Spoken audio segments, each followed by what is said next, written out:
Na sala do dublador tem uma estante onde fica o texto, né, traduzido ali em papel. Hoje, até com a pandemia, muitas vezes se usa tablet. Lá no meu estúdio a gente divide a tela, o texto de um lado e a imagem do outro. Mas a princípio é um texto de papel. A tela, a TV, né, para o cara ver o que ele está dublando, e um microfone só, e um fone de ouvido. Que microfone vocês usam? Alguns, a gente usa lá no estúdio. Eu tenho o TLM-103, tenho um 87, eu tenho alguns shotguns. Você precisa ter uma alguns, porque tem uns que funcionam melhor em live action, tem outros que funcionam melhor em game, tem outros que tem uns Você tipos... fez muito game? Sim, a gente faz. Eu dublar assim, eu fiz poucos até, mas lá no estúdio a gente faz bastante. É legal dublar game? É diferente de animação e filme? Como que é? Tem alguma... Puta, é muito diferente. É diferente? Cara. Eu acho bem difícil. Porque é o seguinte, o game é uma maldade com a gente. Não tem imagem. Você só tem as falas, você só ouve o áudio do cara. Mas você não sabe onde ele tá, como é que é a cara dele, como é que ele articula. Você não sabe nada. Entendi. Não sabe nada. Então aí você tem que inventar na sua imaginação. Exato, todo o você contexto. tem que trabalhar muito com a percepção auditiva e sensibilidade. Você vai ouvir e tentar fazer a mesma coisa. Em português. O duro é quando é tipo coreano. As inflexões deles não dão pra decifrar se ele tá sendo irônico, cínico, bravo e tal. Então, nesses casos, é legal quando tem o cliente para falar, não, isso aqui pra gente é mais doce. Parece que não tá sendo no original, mas é. Então, o game é difícil por causa disso. Você não vê. Eu sabia que era só texto, mano. Parece meio ruim assim mesmo, né? É difícil. Mas é só aqui no Brasil que é não, assim? No mundo inteiro. É assim que eles localizam. E tem um lance assim, que normalmente não. É assim, tem só as tuas falas. Então você não é um diálogo, você não ouve o que o outro está falando, e também não tem no texto. O texto são só as suas falas, os áudios são só as suas falas. Então você ouve e repete, ouve e repete, ouve e repete. Tem que ser normalmente no mesmo tamanho e tal, que é difícil também. E você fica muito sem referência. Então você tem que ter um bom ouvido, uma sensibilidade bacana e um diretor que manja de games, porque isso ajuda. O cara que fala, não, esse tipo de fala aí é quando, sei lá, o jogador tá... tá precisando de cura, sei lá. Exato, quando é um game cinematográfico também sem ver o que tá acontecendo? Eu fiz um personagem grande, que é o Detroit Become Human, muito legal. Muito legal. Esse é meio cinematográfico. Eu vi algumas cenas, não a cena pronta, porque eles aprontam o game meio que tudo de uma vez. Então os caras falam, mas por que você tá sem imagem? Porque não tá pronta mesmo. Não tá pronta a dos caras. Eles estão fazendo ainda também.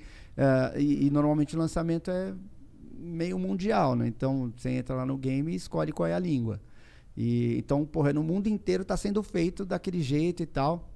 Então, algumas cenas que eu vi no Detroit, eu faço o Marcos, que é um androide que começa a rebelião e tal. Esse é qual? Esse é o lá do pintor? Ou não, esse daí é um que matou um cara que batia na... Bom, eu não lembro disso. Também não lembro. Porque assim, tem alguns androides nesse jogo. Tem um que é um androide de um cara que é pintor velhão. Não. Numa casa de gente rica, não sei o quê. Tem um que ele tá numa família que o pai abusa da filha, mete a porrada nela, não sei o que, daí esse androide foge. É do jogo isso? É, no jogo. Eu não sei. Tem alguns androides. Eu faço um que é um líder ali, que é o que comanda a... É o cara da cutscene, pô, o cara que aparece lá, o do plot. É que esses jogos, eles normalmente têm vários finais, né? Isso, Muitas coisas podem acontecer. Exatamente. E aí eu vi algumas cenas... Pô, foi demais, cara. Mas, da gravação. Entendi. Tipo, o cara cheio de coisa aqui. Caralho, entendi. Câmera pra tudo quanto é lado. Foi muito legal. Teu estúdio? Esse foi. Esse foi. Como que é o teu estúdio lá? É uma casa? É uma casa bem grande. Nós temos 7 estúdios de gravação. Foda. Uma sala de mixagem. É bem grande. E a gente faz foi tudo. Lá, a gente faz game. Tem que ir lá, agora quero ir lá. Não, eu vi quando eles mandaram o material, algumas cenas, a gente tinha elas, a gravação. Entendi. A gravação real, o cara mesmo e tal. Entendi. Não tinha finalizado ainda. Caralho. Mas foi legal, que deu pra ver. Podia mudar esse esquema aí, né? Não tem por que ser assim. Não, mas aí eu imagino que aí ia demorar demais.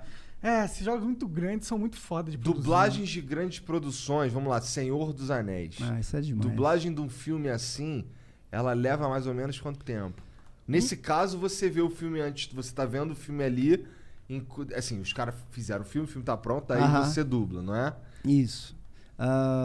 Demora muito? Um filme como esse, que é um filme grande, muitos personagens e tal... 12 horas. Deve demorar umas 40 horas pra dublar tudo. Entendi. Né? Caralho. Só que aí depois tem mais 3 dias de mixagem, esse tipo de coisa. Mas então a gente então atrasa aí o lançamento do filme, vamos dizer, depois que ele já tá pronto. Pra dublagem de todos os países lá, imagino que todo mundo começa ao mesmo tempo. Leva mais ou menos uns 2 meses pro filme estar localizado pro mundo inteiro. Por aí. Por aí, uns 40, 45 dias. Mas agora, isso não acontecia na época do Senhor dos Anéis. Agora, putz, acontece um negócio muito cruel, cara. Que é... Os caras vão cortando o filme lá, vão editando e tal, e já manda pra dublar por causa da urgência de entrega. Aí você dublou. Só que aquele não é o vídeo final. Aí depois vem um outro vídeo com outras cenas que não tinham. Entendi. Aí depois vem um outro vídeo com uma ordem de cenas diferentes. Acontece de, tipo, um cara na TV dando uma notícia. É um homem, aí você grava. Aí quando chega o vídeo final é uma mulher. Eu dirigi um filme que o final mudava. Era aquele... Acho que é Cemitério... Puta, em inglês é Pet Cemetery. Tô ligado. A gente gravou o filme inteiro, depois chegou um vídeo final. O final era diferente. Terminava de um outro jeito o filme. Aí tem que catar lá os 4 dubladores. Aí você acaba fazendo um trabalho que você não precisava fazer. Sim. E com um prazo curtíssimo, porque aí o filme já tá pronto, precisa... Vai que vai. Cara, é estressante. Quando os caras te contratam pra dublar, isso já tá tudo previsto... Por exemplo, o cara já coloca nesse no caso, contrato, vai mudar uns bagulho aqui, tu vai se fuder aí. Sim, nesse caso, sim. Que merda.